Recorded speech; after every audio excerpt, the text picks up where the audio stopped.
So picture this, you're sitting in a commercial airliner cockpit and you're descending through these really heavy storm gray clouds at dusk.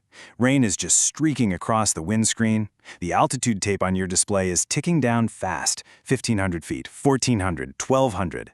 The engines are droning this steady hum and you hear a soft warning chime echoing in the background. It is an incredibly high-tension environment where literally every single variable matters. Now, we often sit back in the passenger cabin and kind of just assume that once the descent begins, touching down on the tarmac is an absolute guarantee, right? But in professional aviation, every landing is actually a highly calculated choice. Okay, let's dive into this, because the real question facing the flight crew isn't just, can we land? It's actually, should we continue or go around? For a lot of us in the flying public, feeling those engines roar back to life just right before touchdown, it completely induces panic. People immediately think something has gone terribly wrong. But today, in this explainer, we're going to completely flip that perception on its head. We're going to see exactly how the decision to abort a landing, which is known as a go-around, isn't some moment of panic or failure at all. It's actually a hallmark of absolute discipline. It's the ultimate safety system working exactly as it was designed to. So here is our flight plan for today. We're starting with the final landing decision, then hitting the stabilization dates and the 5 core criteria pilots have to meet. After that, we'll look at when approaches turn unstable, the steps for executing the go-around, and finally, why this is really a professional victory. Section 1. The final landing decision, defining the trajectory. To really wrap our heads around this, we need to step into the cockpit mindset for a second. In the aviation world, the absolute safest pilots aren't the ones who somehow manage to never go around. Not at all. The safest pilots are the ones who know exactly when they need to. You see, every landing begins with a choice made way before the wheels ever get near the runway. And that brings us to this absolutely foundational concept, the stabilized approach. Basically, a stabilized approach means the aircraft is locked into a predictable, totally controlled trajectory well before touching down. This is the bedrock of a safe landing. The plane has to be perfectly aligned, fully configured, and flying at the exact right speed long before it crosses the runway threshold. It definitely cannot be wildly maneuvering or fighting to find the center line at the very last second. Section 2. The stabilization gates. Hard checkpoints in the sky. So how do they enforce this stabilized trajectory? Well, the industry uses what they call altitude gates. I want you to think of them as these giant, invisible, glowing amber rings suspended in the sky. As the aircraft descends, it literally has to pass through these hard checkpoints. And here's the kicker. If the plane isn't perfectly configured and controlled when it passes through that ring, the landing cannot continue. Full stop. Interestingly enough, these gate altitudes actually change depending on the weather right outside the windshield. The rules specify completely distinct gate altitudes based on whether the crew is navigating thick clouds or just flying through clear blue skies. The contrast between these two environments is absolutely crucial. If the weather is poor, which the industry calls Instrument Meteorological Conditions, or IMC, the gate is set high. The aircraft must be totally stabilized by 1,000 feet above the airport elevation. Just take a second to process that. 1,000 feet. But if it's a gorgeous, clear day out, Visual Meteorological Conditions, or VMC, the crew gets a slightly lower gate. They have to be perfectly stabilized by 500 feet above the airport. 500 feet. By the time that exact number hits the altimeter, everything has to be flawless. Section 3. The 5 core criteria, earning the green light. Okay, so what does flawless actually mean here? To cross that gate altitude, whether it's at 1,000 feet or 500 feet, the flight crew basically has to earn the right to continue. They do this by checking off 5 specific parameters, and all 5 must be fully met to turn their mental checklist green. Let's walk through these because they are fascinatingly precise. First off, the lateral and vertical flight path has to be locked in, meaning they only need tiny corrections to stay right on the glide path and center line. Second, the airspeed. It has to sit tightly within a target range, no slower than their reference landing speed, which is called VREF, and no more than 20 knots above it. Third is configuration and descent. The gear is down, flaps are set. Fourth, engine thrust has to be stabilized and set appropriately. The engines literally cannot be at idle here because the crew needs immediate thrust response if they suddenly have to abort.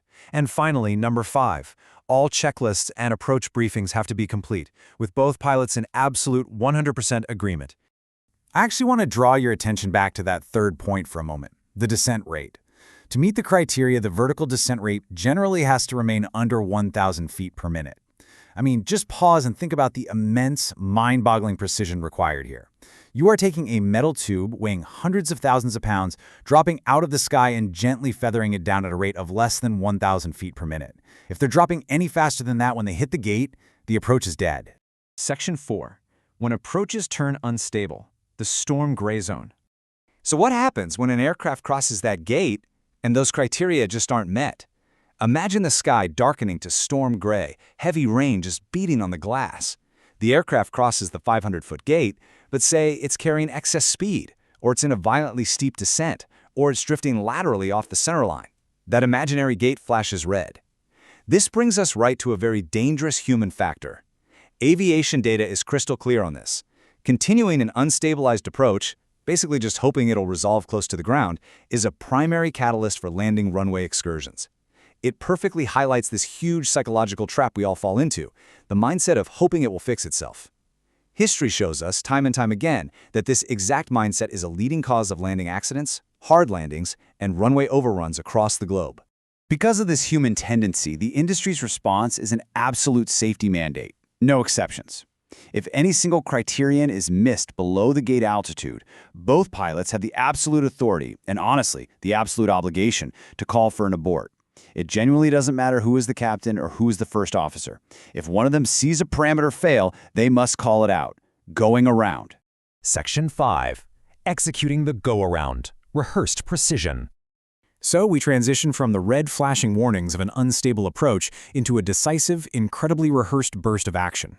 The second that abort call is made, the cockpit instantly transforms into this beautifully choreographed 7-step sequence. Call, power, pitch, positive rate, flaps, navigate, and communicate. This fast-paced procedure is drilled into pilots and simulators over and over and over until it is completely second nature. It's highly structured for one very specific reason: to completely eliminate hesitation. Up there is no time to second guess, there is only action. When you look at the execution sequence, the immediate physical actions are just remarkably rapid and precise. One pilot calls out clearly, "Go around, flaps." They instantly slam the thrust levers forward for go-around power and pitch the nose up to a very specific designated attitude. Once they confirm a positive rate of climb, they call gear up and retract the flaps on schedule as their airspeed builds. Notice how communication with air traffic control is dead last. Only after the aircraft is safely climbing and navigating the published missed approach path do they finally get on the radio. It's this incredibly clean, practice climb away designed entirely to buy the crew 3 things: time, altitude, and safe options. Section 6. A professional victory. Redefining the maneuver. Now, I want to completely transition our narrative away from those storm gray skies and into a warm, golden hour mindset, because it is definitely time we explicitly reframe the cultural perception of the go-around. Next time you're sitting in the back of a plane and you feel that sudden pitch up and the massive surge of engine power, you shouldn't feel fear. You should actually feel immense relief. Because here's the core takeaway of this entire explainer. A go-around is never, ever a failure. It is the undeniable sign of a well-trained crew making the exact right call at the right time for the right reasons. An aborted landing is not a pilot making a mistake. It's actually the complex, rigorously designed aviation safety system working perfectly. The safest cockpits in the world are the ones where every single pilot feels completely empowered to say those 3 words, going around, without a second of hesitation and without any fear of judgment. So, I want to leave you with this final thought to kind of chew on. How can you apply this exact mindset of choosing safety over ego to your own high-stakes decisions? I mean, we obviously don't all fly commercial jets, but we definitely all face moments where we've crossed a metaphorical gate, things aren't perfectly aligned, and we are so tempted to just hope it fixes itself. Aviation teaches us the ultimate discipline. Sometimes you just have to hit the throttle, pull up, and try again safely. The hidden protocols that keep us safe in the sky can actually be pretty amazing tools for our lives down here on the ground. Until next time, stay curious and hey, never hesitate to make the safe call.